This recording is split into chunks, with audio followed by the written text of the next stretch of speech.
आदाब नाजरीन।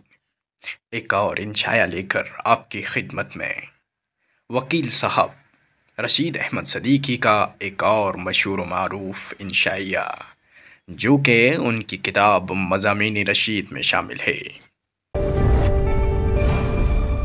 Doubt to listener, अब सुनिए और जानिए।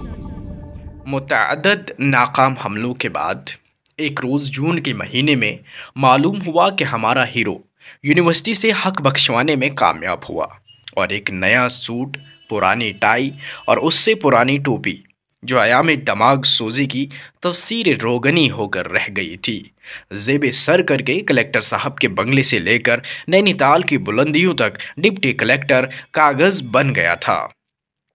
गर्मी का मौसम जुनून दमराग के लिए मुज़र होता है, इसीलिए नैनीताल, मसूरी, शिमला, कसौली वगैरह में जब दो एक गर्मियाँ सर से गुजर जाती हैं तो बकौले शख्स मग़ज़ की गर्मी छट जाती है।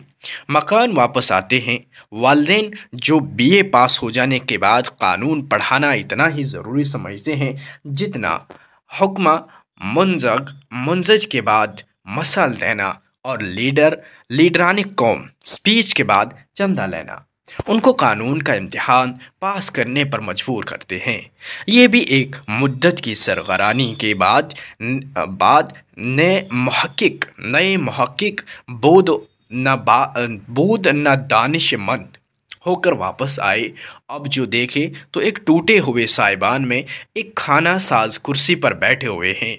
सामने उनके ख्यालात की तरह डानवाडोल एक मेज़ है जिसका एक पाँव किसी हादसे की नज़र हो गया था। उसके नीचे 3 ईंटें तले ऊपर रखी हुई थी। ऊपर 3-4 किताबें जिनको देखकर दिल ही दिल में कुढ़ते थे। इतने में एक गांव से कोई दहकान, ऊंची धोती, कंधे पर लाठी और लाठी के सिरे पर उसका एक जोड़ा जूता जिस पर तेल और गर्द की तहें जम चुकी थी, पुश्त पर पीतल का एक लोटा और एक मेली मुख्तसर पोटली, बाहम दस्तों के रेबा, कुछ बौखलाया हुआ, कुछ चौकन्ना रुक कर आए हुए देखा। फौरन सबसे मोटी किताब को इस बदहवासी के साथ खींचकर बीच में से पढ़ना शुरू कर दिया कि दूसरी किताबें मेज़ पर मुंतशिर हो गई। इस खिलफिशार में मेज़ का पाया ईंट पर से खिसक गया, लेकिन डगमगाती हुई मेज़ को एक तरफ से अपने पाँव पर संभाल कर फौरन दरियाई फिक्र में गोते लगाने लगे। साथ ही साथ कनखियों से दहकानी को भी देखते जाते थे। बदकिस्मती से उसका रुख दूसरी तरफ माइल हो गया। उन्होंने मायूसी से किताब को मेज़ पर पटक दिया। मेज़ पहले ही से डगमगाई थी, हिल चुकी, हलचल से कलाबाजी खा गई। कहरे दरवेश बरजाने दरवेश सर झुकाए हुए कील कांटे दुरुस्त कर रहे थे कि एक दूसरा मुवक्किल नजर आया। मुअन अपनी हालत जार का अंदाज़ा किया और सर उठाकर कुर्सी पर वापस आना चाहते थे, लेकिन ये भूल गए कि सर मेज़ के नीचे है। उठे तो सर मेज़ से टकरा गया। किसान करीब आया।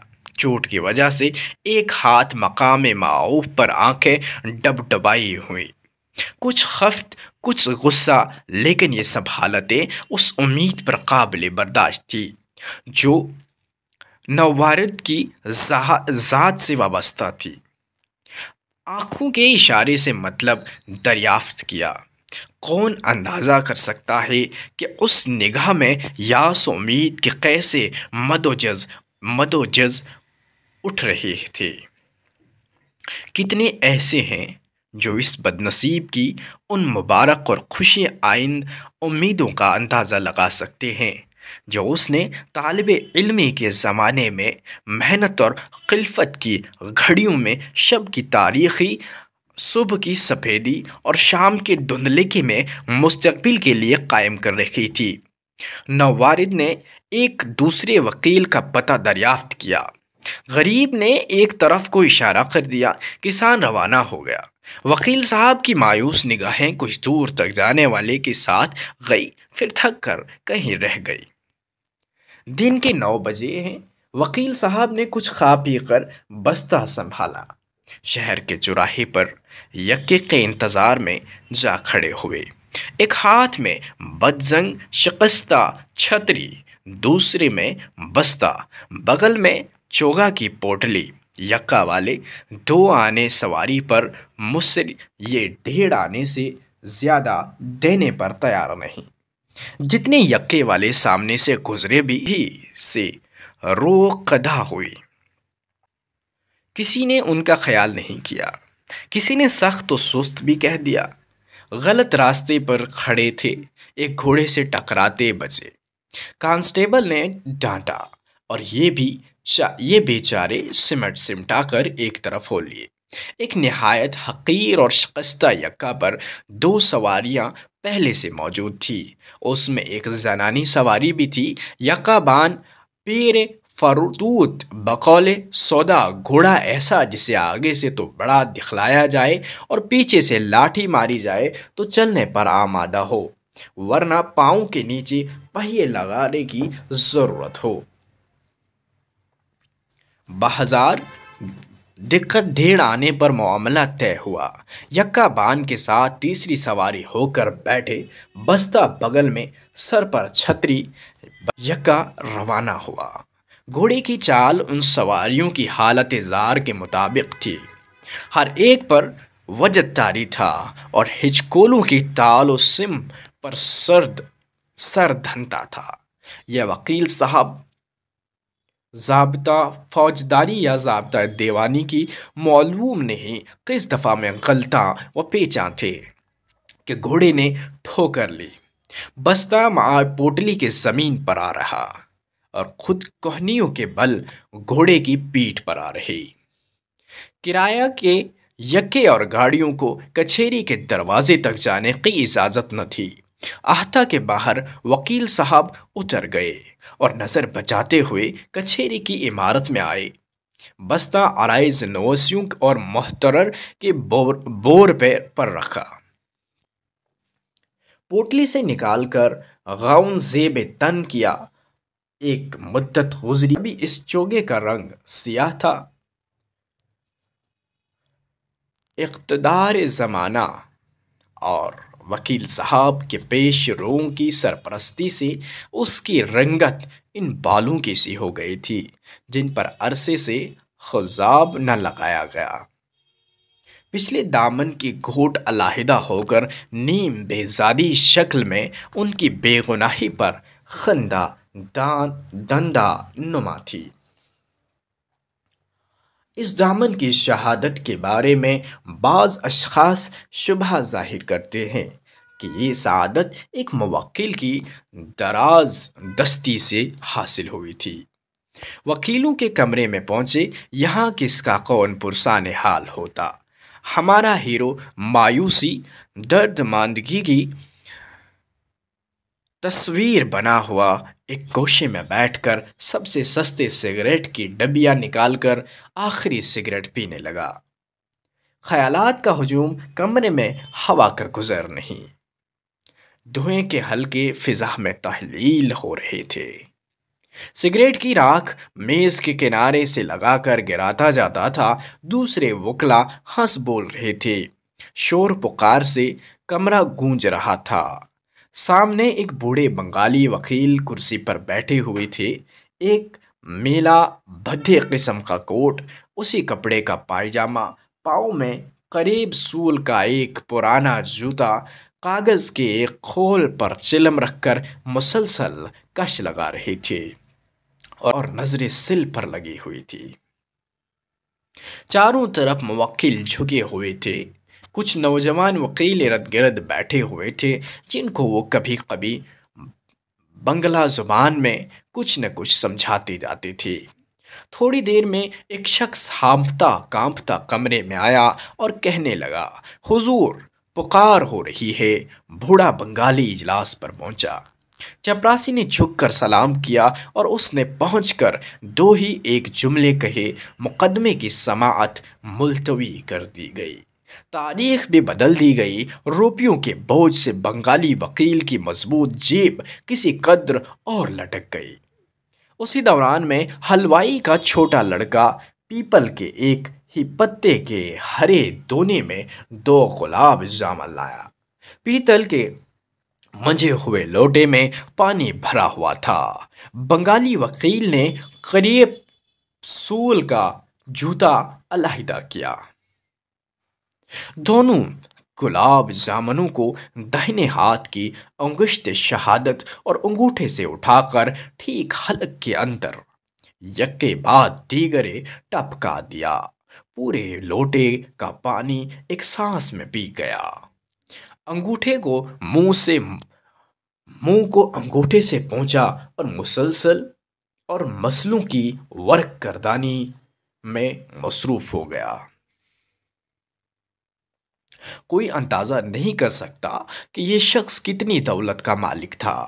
رائے بہادر CIE 5,000 روپیہ ماہوار آمدنی اور نیبک آف انگلینڈ میں 10 لاکھ کا حصے دار۔ حاضر ہے۔ عدالت میں پکار ہوئی۔ چپراسی نے کرخت آواز میں متغیظہ کو آواز دی۔ ایک غریب نوجوان شریف عورت میلے کچیلے لباس میں عدالت کے دروازے پر متوحش کھڑی تھی۔ اس بدنصیب سے چپراسی کو کوئی رقم وصول نہیں ہوئی تھی۔ بڑے سخت لہجے میں پوچھا، تیرا وکیل کون ہے؟ غریب عدالت سے ناواقف، طرح طرح کے لوگوں کا ہجوم، عدالت کا ایوان، ہر طرف دوڑ و دھوپ اور ڈانٹ ڈپٹ۔ ایک غریب، ایک دور افتادہ گاؤں کی رہنے والی، جس نے سادہ دل کسان اور مویشیوں کے علاوہ کچھ اور نہیں دیکھا تھا، اس ہنگامے سے اور زیادہ مبہوت ہو گئی۔ چپراسی نے جواب نہ پا کر دھتکار دیا۔ سامنے سے ایک وکیل کا گزر ہوا۔ سر چھوٹا، پیٹ بڑا، نیت کھوٹی، آواز بھاری۔ عورت نے آنکھوں سے اپنی قسم پرسی کی خاموش داستان سنا دی۔ وکیل اس عورت کی طرف سے اسی مقدمے کی پیروی کر چکا تھا۔ عورت کی بے بسی کو نظر انداز کر کے فیس کا طالب ہوا۔ غریب نے ہزاروں منتیں کی، بیوگی اور بے مائیگی کا سانحہ غم رو رو کر کہہ سنایا، لیکن وکیل نے توجہ نہ کی اور آگے بڑھ گیا۔ غریب نے ایک بار پھر عدالت تک پہنچنا چاہا، لیکن چپراسی سختی سے مانا ہوا اور مقدمہ عدم پیری میں خارج ہو گیا۔ ایک اور وکیل صاحب کلکتہ ہائی کورٹ میں مدت تک کام کر چکے تھے۔ زمانے کی گردش سے مفلوق الحال ہو گئے تھے۔ زندگی کا آفتاب لبے بام پر تھا۔ کہولت اور کمزوری کے باعث نشست و برخاست میں بھی دقت ہوتی ہے، لیکن قانون کے روگ میں اب تک مبتلا ہے۔ عدالت میں ان کا وجود سب پر وبال ہے۔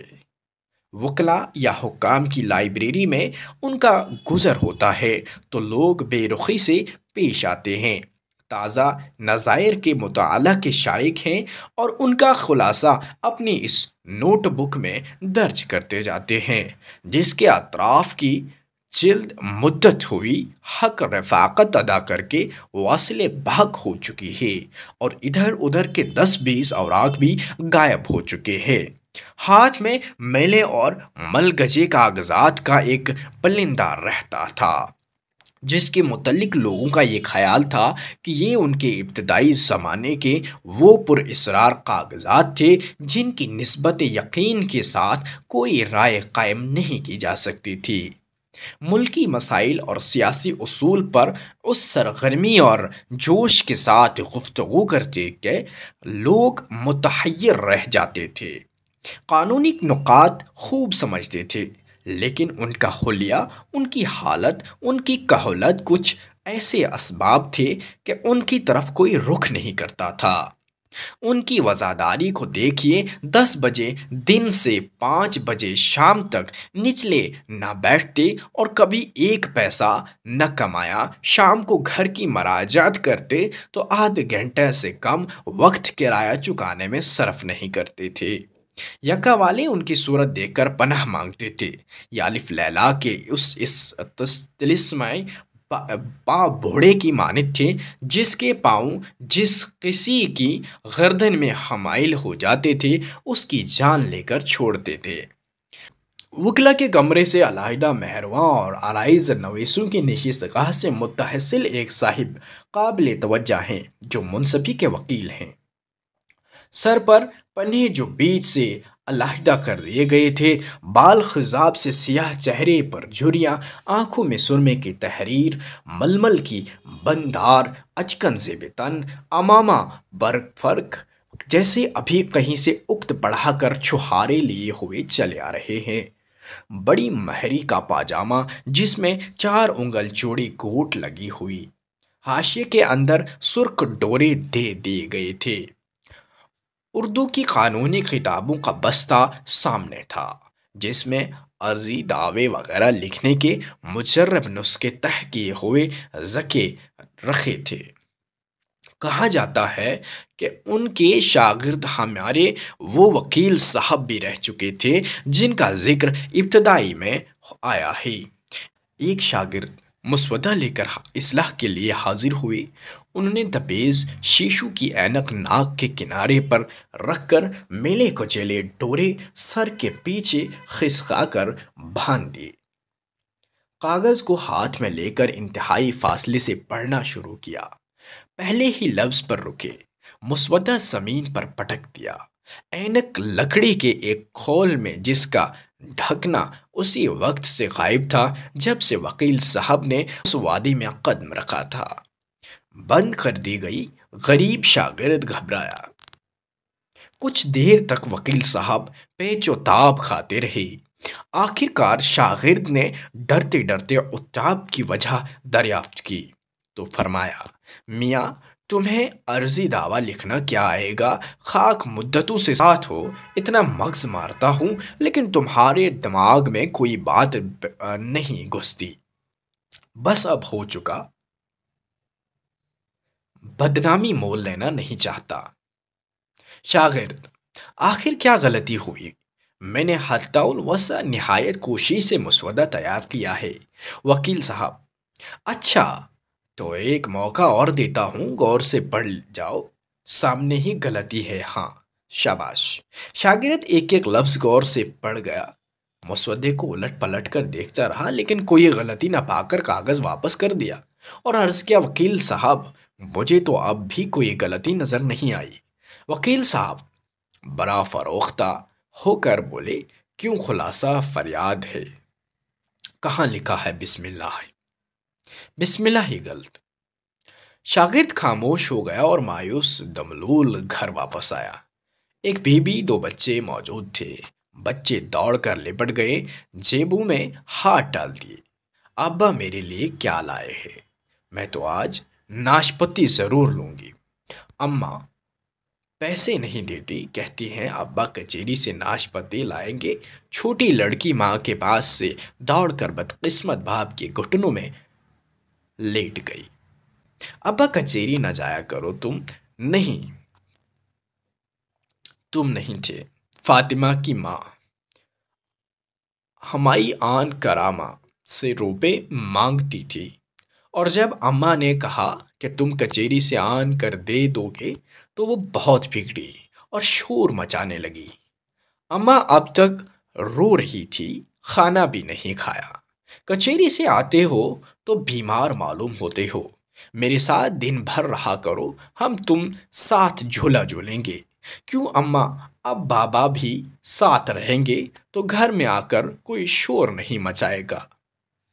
बीवी जो उनके लिए चश्मे बराह थी, नाहमवार कदमों की चाप सुनकर समझ गई कि आज भी हालात में कोई उम्मीद अफजा तब्दीली नहीं हुई, लेकिन मुतबस्सुम होकर खैर मुकद्दम किया। बीवी के इस अंदाज़े पजीराई से शौहर के जज्बात मुतलातम हो गए। उसने बच्चों को गोद में लिया और पुरनम आंखों से बीवी की तरफ देखते हुए बोला, खुदा का शुक्र है मेरी किस्मत काबिल रश्क नहीं है। रशीद अहमद सदीकी उर्दू के एक अहम नक़ाद, एक अहम अदीब जो तंज़ो मिज़ाह लिख कर अपनी खिदमत अंजाम देते रहे।